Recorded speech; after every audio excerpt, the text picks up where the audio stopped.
Hello friends, welcome to विद्यालय। Friends देखंतु ए video रे आज आमे डिस्कस करबा लेखा लेखक सेक्शन जो रही तो तार अवार्ड्स जो रही को माने कौन पाई तो इम्पोर्टाट किसी क्वेश्चंस अच्छी एठी 50टा क्वेश्चन रही। तो जेमिति कि आपण माने जानिचंती इम्पोर्टाट होची केंद्र साहित्य एकाडेमी पुरस्कार आ गोटे होची ज्ञानपीठ पुरस्कार। तो ताकू ही नहीं कि क्वेश्चन रही तो ता पूर्वरु मु कहि रखिबी कि फैक्ट्स जहाँ भी रही तो केंद्र साहित्य एकाडेमी पुरस्कार किए कोथि पई पाइथिले एंड ज्ञानपीठ पुरस्कार किए कोथि पई पाइथिले तो ताकू ऑलरेडी मु शेयर करि देछि। तो जो माने भी देखि नांती एंड चाहूचंती देखिबा पई तो देखि परिबे ऑलरेडी प्लेलिस्ट रे अवेलेबल अछि। तो जदि भी आपण माने पाउ नाहंती देन ओडिया ग्रामर रो प्लेलिस्ट दुईटा रहिछि ताकू ओपन करिवे ता भितरे सब किछि आपनकू अवेलेबल हे जिवो। तो जेहेतु किछि पिला पाउ नाहंती तो तेणु करी आउ थरे मु डिस्कस करि दउछि क्वेश्चन आकार रे डिस्कस कर दउछि बहुत इजी वे रे रही जमती कि गोटे जिनस को बा गोटे क्वेश्चन को आ गोटे क्वेश्चन सहित रिलेट करके आपण माने मन रखि पारिबे इजीली सेमिति ही क्वेश्चन गुडा को मु सेट करिछि। तो भल भाव मन रखंतु बिकॉज जिनस जति कि इजी लागुछि सेति कि इजी नुहे एग्जाम रे बहुत कन्फ्यूजन क्रिएट करि पारे। तो तेणु करी भल भाव रे प्रैक्टिस कले एग्जाम बेलू को कौन प्रॉब्लम रहिबो नाही। तो एबे हमें स्टार्ट करबा देखंतु फर्स्ट केंद्र साहित्य एकाडेमी पुरस्कार ऊपर क्वेश्चन रही जमती कि क्वेश्चन नंबर 1 to 39 होची केंद्र साहित्य एकाडेमी पुरस्कार ऊपर। तापर नेक्स्ट बाकी जो क्वेश्चन रही 40 to 50 तो से क्वेश्चन गुड़ा होची हमर ज्ञानपीठ पुरस्कार ऊपर। तो ताको हमें भी डिस्कस करिनबा।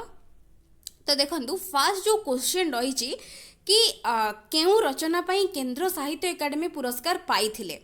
तो जो भी लेखक रही तो कौ रचना पाई तांकर गोटे पर्टिकुलर रचना पाई केंद्र साहित्य एकाडेमी पुरस्कार से पाइथिले। तो ताकू आमे ए क्वेश्चन होची सबु रो पाई सबु लेखकंक पाई। तो केवल मु ना मेंशन करिछि एंड किछि लेखा मेंशन करिछि ता भितरु बाछिबाकू पड़िबो कोटा तांकर रचना एंड कोथि पाई से पाइथिले केंद्र साहित्य एकाडेमी पुरस्कार। तो एबे देखिबा क्वेश्चन नंबर 1। तो क्वेश्चन नंबर 1 होची गोपीनाथ महांती। तो ये आउ गोटे जिनस कही रखी देखो जमी कि इयर रही तो इयर जदि आपण मैंने चाहिए तो आपण मैंने कलेक्ट करि पारंती बट इयर एतेटा पड़े ना। तो जोटा जो जिनस जमी क्वेश्चन आसे सेमिति ही आम ये डिस्कस करनबा। जमती कि फास्ट रही गोपीनाथ महांती। तो ऊपर क्वेश्चन रही केउ रचना पाई केंद्र साहित्य एकाडेमी पुरस्कार पाइथिले। तो गोपीनाथ महांती ये ऑप्शंस आप देखु ऑप्शंस गुड़ा सब जाक मुझे पढ़ू ना। तो 4टा ऑप्शन ही रही। तो आ भितर कौथि पाई गोपीनाथ महांती केंद्र साहित्य एकाडेमी पुरस्कार पाइथिले ना आंसर हो जाउची कौन ना ऑप्शन ए हो जाउची तार करेक्ट आंसर अमृतर संतान।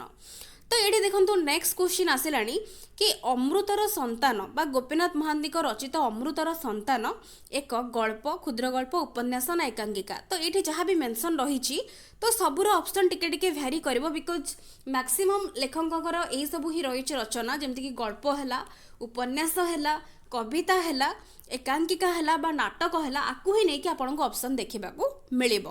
तो ये से कहूँ कि अमृतर संतानटा गोटे कौन। तो ये हूँ आंसर हो कौन ना यहाँ हूँ गोटे उपन्यास ऑप्शन सी हो जाए तार करेक्ट आंसर। तापर नेक्स्ट क्वेश्चन को जीवा। नेक्स्ट रही गोदावरीश मिश्र। तो गोदावरीश मिश्र कौथि पाई केंद्र साहित्य एकाडेमी पुरस्कार पाइथिले। तो ऑप्शंस आपण माने देखुचंती। तो एठी आंसर कौन हो ना एठी आंसर हो आमर ऑप्शन ए हो अर्ध शताब्दीर ओडिशा और तहिरे मो स्थान हो तार करेक्ट आंसर। तो गोदावरीश मिश्र पाइथिले अर्ध शताब्दीर ओडिशा और तहिरे मो स्थान पाई। तापर नेक्स्ट रही पंडित गोदावरीश मिश्र रचित अर्ध शताब्दीर ओडिशा और तहिरे मो स्थान यहाँ हूँ कौन गोटे नाटक गल्प आत्मजीवनी ना उपन्यास। तो ये कौन हम आंसर। तो ये ऑप्शन सी हो करेक्ट आंसर। यहाँ हूँ आत्मा हो जाइए बट आत्मा नुहे आत्मजीवनी जोड़ा कि आत्मजीवनी निजर जो लिखिं निज उपर ऑटोबायोग्राफी आम कही था। नेक्स्ट देखो नेक्स्ट क्वेश्चन रही गोदावरीश महापात्र। तो ये रही गोदावरीश मिश्र ये रही गोदावरीश महापात्र। तो गोदावरीश महापात्र सी कौथि केंद्र साहित्य एकाडेमी पुरस्कार पाइथिले। तो ये देखो ऑप्शंस आपण माने देखि नियंतु कौन रही। तो ये हूँ आंसर कौन आंसर हो सी पाइथिले बंका और सीधा पाइथिले केंद्र साहित्य एकाडेमी पुरस्कार। तो नेक्स्ट क्वेश्चन रही सेमती बंका ये बंक हो जाइए बंका और सीधा एक डैश बा ये कौन ऑप्शंस देथिबो। तो आपन को बाछिबा को पड़िबो गोदावरीश महापात्र रचित बंका और सीधा एक उपन्यास कविता गल्प ना एकांकिका। तो ये कौन हो आंसर हो बंका और सीधा हूँ गोटे कविता। तो एगुड़ा को मन रखा पड़ो आपको कौटा कौन बिकज बेले बेले क्वेश्चन पचारि दौर।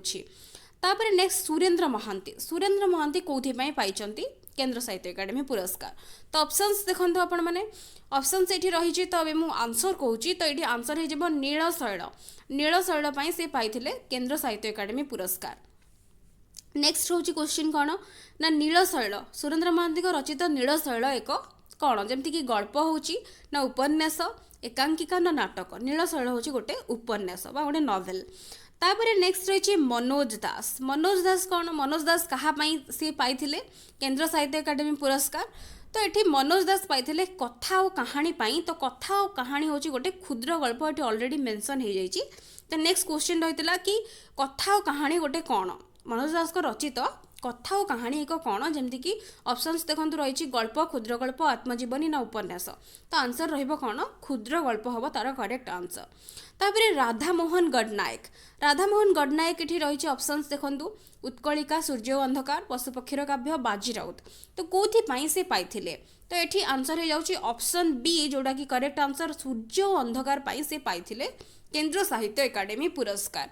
तो केंद्र साहित्य एकाडेमी पुरस्कार पाई सूर्य और अंधकार गोटे कौन कविता नाटक गल्प ना एकांकिका। तो ये आंसर हो सूर्य और अंधकार हूँ गोटे कविता। तो ऑप्शन ए हो तार करेक्ट आंसर। तापर नेक्स्ट रही कान्हूचरण महांती। तो कान्हूचरण महांती कौन पाई केंद्र साहित्य एकाडेमी पुरस्कार ऑप्शंस देखी नियंतु। तो एबे मु करेक्ट आंसर कहूँ कि कान्हूचरण महांती पाई का पाई। तो नेक्स्ट कान्हूचरण महांती को रचित का एक कौन उपन्यास गल्प कविता ना प्रबंध। तो यहाँ हूँ गोटे उपन्यास का हूँ गोटे उपन्यास। तापर नेक्स्ट क्वेश्चन को एबे जीवा। नेक्स्ट क्वेश्चन रही सच्चिदानंद राउतराय क्यों केंद्र साहित्य एकाडेमी पुरस्कार पाई। तो ये केंद्र साहित्य एकाडेमी पुरस्कार सच्चिदानंद राउतराय पाई एंड सच्चिदानंद राउतराय ज्ञानपीठ पुरस्कार पाई। तो कौन से ज्ञानपीठ पाई कौन केंद्र साहित्य एकाडेमी पुरस्कार पाई मन रखा पड़ो जमती ऑप्शंस गुड़ा आपण मैंने देखुवे। तो ये कौटा हम तार आंसर्स। तो ये आंसर हूँ कौन ना ऑप्शन सी हो करेक्ट आंसर कविता 1962 से पाई केंद्र साहित्य एकाडेमी पुरस्कार। बाकी गुड़ा ही रचना। तो एगुड़ा सब आप भल भाव मन रखिए एंड जदि भी किसी कन्फ्यूजन आसुता टे सर्च करदे सब करेक्ट इनफॉरमेशन गुड़ा को ही मन रखिए एंड ताकू नोट करके रखिए। तापर नेक्स्ट रोची विनोद चंद्र नायक। तो विनोद चंद्र नायक हूँ कौन विनोद चंद्र नायक क्यों पाई आमर केंद्र साहित्य एकाडेमी पुरस्कार। तो तार आंसर हो कौन ना तार आंसर हो सरीसृप जोटा कि ऑप्शन डी हो तार करेक्ट आंसर। तो तेणुक ये जो सरीसृपटा गोटे कौन गोटे कविता गल्प एकांकिका न उपन्यास। तो ये आंसर हो कौन सरीसृप हूँ गोटे कविता। तो सरीसृप गोटे कविता सरीसृप विनोद चंद्र नायक रचित। तापर नेक्स्ट गुरुप्रसाद महांती से देछि कि कौथि पाई पाइथिले। तो ऑप्शंस देखि नियंतु। तो ये ऑप्शंस जहाँ भी रही ये आंसर कौन हम ना आंसर हो ऑप्शन सी जोड़ा कि समुद्र स्नान पाई से पाइथिले। तो समुद्र स्नान गोटे कौन तो ऑप्शंस देखि नबा कौन रही आत्मजीवनी कविता उपन्यास ना प्रबंध। तो ये कौन आंसर हम तो समुद्र स्नान। तो ये कौन आंसर ना ऑप्शन बी हो तार बा कविता हूँ तार करेक्ट आंसर। तापर नेक्स्ट देखो नेक्स्ट रही मनोरंजन दास।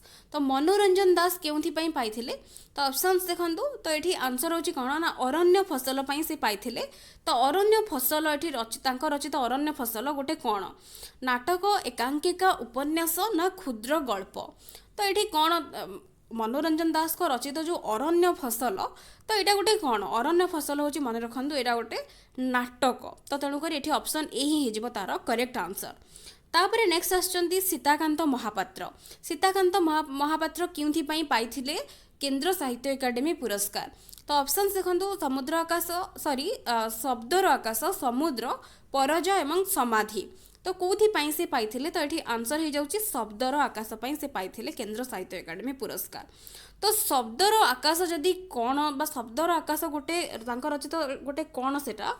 तो जदि पचारि दिए देन गल्प प्रबंध कविता एवं नाटक रही ऑप्शंस तो ए भितर कोटा आंसर हम तो ऑप्शन सी हो तार करेक्ट आंसर एटा गोटे कविता तो कौ गुड़ा कविता कौ गुड़ा उपन्यास कौ गुड़ा गल्प कौ गुड़ा क्षुद्र गल्प ये सब आपको मन ही रखा पड़ो तापर नेक्स्ट देखा नेक्स्ट रही क्वेश्चन नंबर 24 रमाकांत रथ से केउथि पाइथिले तो ऑप्शंस तो आपण मैंने देखुं एमती ही ऑप्शंस आपको देखा मिल एक्जाक्टली ये ऑप्शन ना भी अलग ऑप्शन थी बट से पाइथिले सप्तम ऋतु पाइथिले जोड़ा कि ऑप्शन बी हो जाउछि तार करेक्ट आंसर तो सप्तम ऋतु कौन सप्तम ऋतुटा हूँ रमाकांत रथक रचित यहाँ हूँ गोटे कविता तापर नेक्स्ट देखु नेक्स्ट रही गोपाल छोटराय केउथि पाइथिले से केंद्र साहित्य एकाडेमी पुरस्कार तो ये क्वेश्चन नंबर 26 आंसर हो जाउछि कौन ना ऑप्शन सी हो जाउछि तार करेक्ट आंसर जोड़ा कि हास्य रसर नाटक से पाइथिले तो हास्य रसर नाटक गोटे कौन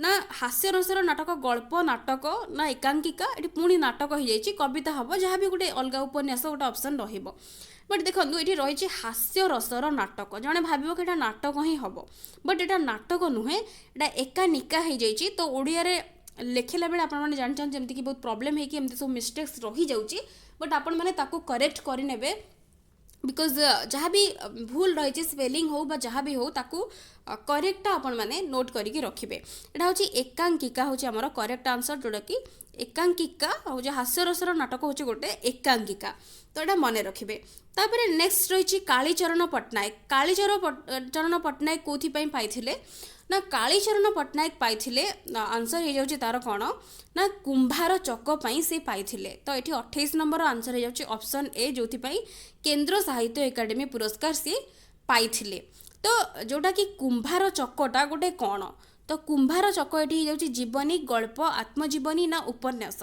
तो कुंभार चक हूँ गोटे आत्मजीवनी तो ये क्वेश्चन नंबर 29 आंसर हो जाउछि ऑप्शन सी जोटा कि करेक्ट आंसर तापर वैकुंठनाथ पट्टनायक तो वैकुंठनाथ पट्टनायक कौथि पाइथिले तो ये से पाइथिले आमर उत्तरायण से पाइथिले जोड़ा कि हूँ गोटे कविता तो नेक्स्ट क्वेश्चन रही उत्तरायण गोटे कौन वैकुंठनाथ पट्टनायक रचित उत्तरायण गोटे कविता तो तेणुक उत्तरायण से पाइथिले नेक्स्ट रही जगन्नाथ प्रसाद दास तो ये पूरा मेंशन हो जाए साइड रे जगन्नाथ प्रसाद दास से पाइथिले कौथि अन्हिका पाइथिले अन्हिका गोटे कविता तापर नेक्स्ट क्वेश्चन देखा यहाँ 33 से रही अन्हिका गोटे हूँ कविता तो ऑप्शन सी हो जाउछि तार करेक्ट आंसर तापर क्वेश्चन नंबर 34 हूँ कौन ना अनंत पट्टनायक कौथि पाइथिले अबांतर साहित्य परिक्रमा शंखा सिंदूर ना ओडिया साहित्य इतिहास तो ये क्वेश्चन नंबर 34 आंसर हो जाउछि अबांतर जोटा कि करेक्ट आंसर ऑप्शन ए हो जाउछि तार करेक्ट आंसर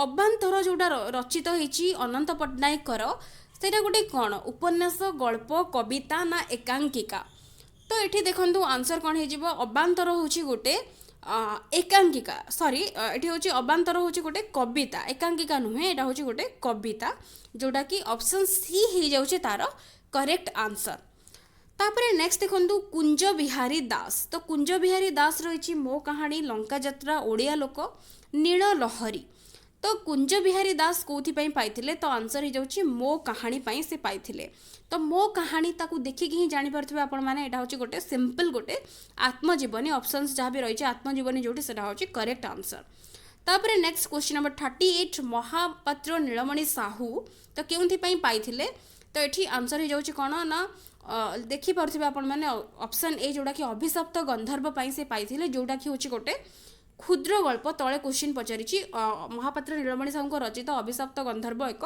क्षुद्र गल्प तो ये आम डिस्कस करने 39टा क्वेश्चन जोड़ा कि केंद्र साहित्य एकाडेमी पुरस्कार उपर थिला तापरे ज्ञानपीठ पुरस्कार तो ज्ञानपीठ पुरस्कार आहुरी मुझे कही रखी कि केंद्र साहित्य एकाडेमी पुरस्कार आहुरी रही तो जी इंपोर्टाट कलेक्टेड होता तो आपण मान सहित सेयार करदेली बाकी जदि आउ कौटू भी आप कलेक्ट करती देन आ सहित आड करके रखिए तापर देखो ज्ञानपीठ उपर क्वेश्चन आसी कि ज्ञानपीठ पुरस्कार विजेता ओडिशार प्रथम व्यक्ति किए तो ये आंसर हो कौन ना गोपीनाथ महांती हो जाउछि करेक्ट आंसर जे कि प्रथम व्यक्ति जे कि ओडिशार पाइथिले तापर नेक्स्ट रही ज्ञानपीठ पुरस्कार विजेता ओडिशार द्वितीय व्यक्ति किए तो द्वितीय व्यक्ति होचन देखो ऑप्शंस रही गोपीनाथ महांती सच्चिदानंद राउतराय प्रतिभा राय कान्हूचरण महांती तो ये कौन आंसर हम सेकेंड बा द्वितीय व्यक्ति होचंदी किए ना सच्चिदानंद राउतराय होचंदी द्वितीय व्यक्ति जे कि ज्ञानपीठ पुरस्कार पाइथिले तापर नेक्स्ट रही ज्ञानपीठ पुरस्कार विजेता ओडिशार तृतीय व्यक्ति किए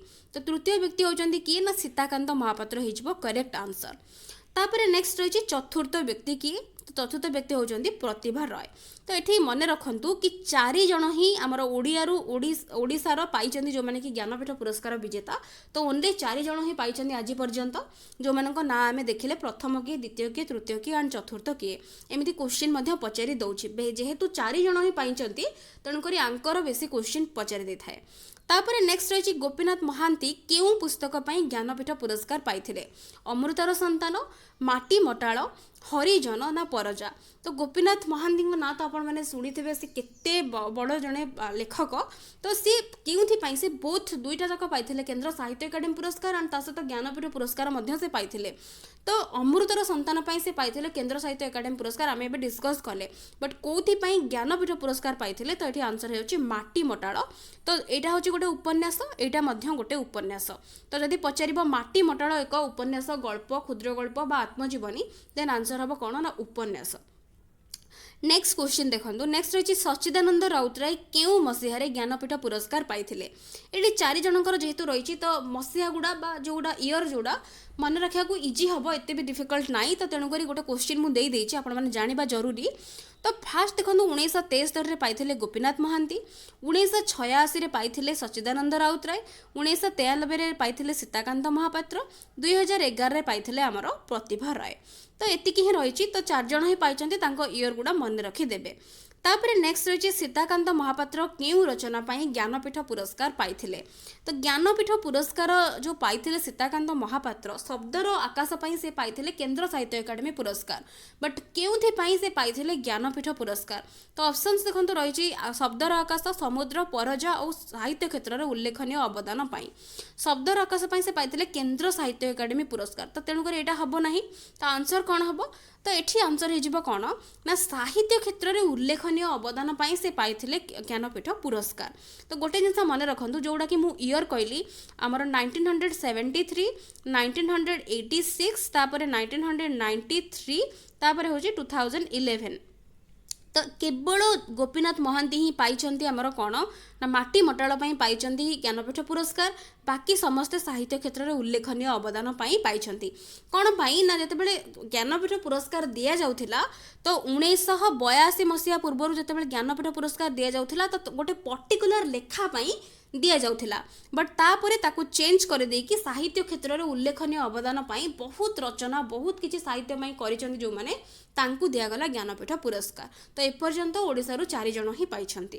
तापरे नेक्स्ट देखंतु निम्नलिखित रचना गुड़िक मध्यरु केउटी एक ज्ञानपीठ पुरस्कार विजेतांकर रचना जेमति कि देखि पारुछन्ती माटीर मनीष अभिशप्त गंधर्व बाजी राउत ना अमड़ा बाट। देखंतु अभिशप्त गंधर्व नुहे बाजी राउत तापर माटीर मनीष नुहे अमड़ा बाट नुहे तो बाजी राउत होची सच्चिदानंद राउतराय रचना जे कि जड़े ज्ञानपीठ पुरस्कार विजेता।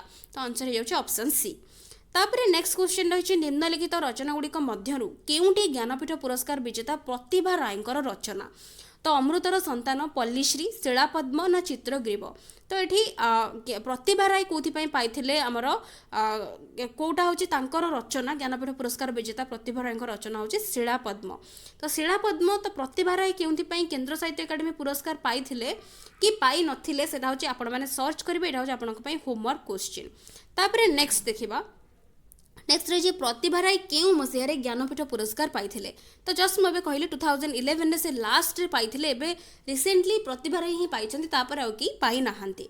तापर नेक्स्ट रही प्रतिभा राय तांकर केउ रचना पाई ज्ञानपीठ पुरस्कार पाइथिले तो जमीती कि गोपीनाथ महांती को छाड़ी आउ समस्त साहित्य क्षेत्र में उल्लेखनीय अवदान पाइथिले तो मुझे कही तो ये डायरेक्टली आंसर हो जाए ऑप्शन डी जोटा कि करेक्ट आंसर। तो शिलापद्म आउ जाज्ञसेनी हूँ प्रतिभा राय रचना जोटा कि बहुत फेमस राइटिंग्स दीटा जाक तो तेणुक उभय हूँ प्रतिभा राय रचना बट ये आंसर हूँ कौन ऑप्शन डी जोटा कि करेक्ट आंसर कि साहित्य क्षेत्र में उल्लेखनीय अवदान से पाइथिले ज्ञानपीठ पुरस्कार बहुत रचना तांकर रही साहित्य। तो यही थिला क्वेश्चन एमती आपको देखा मिल ज्ञानपीठ पुरस्कार हो बा केंद्र साहित्य एकाडेमी पुरस्कार हो। तो मु आशा करुँची भिडियोटी निहाती भाव में आपण हेल्पफुल रही। तो वीडियोस पसंद आसुले निश्चित भाव में वीडियोस को लाइक करुथिबे एंड फ्रेंड्स मान सहित शेयर करुथिबे। So thank you for watching.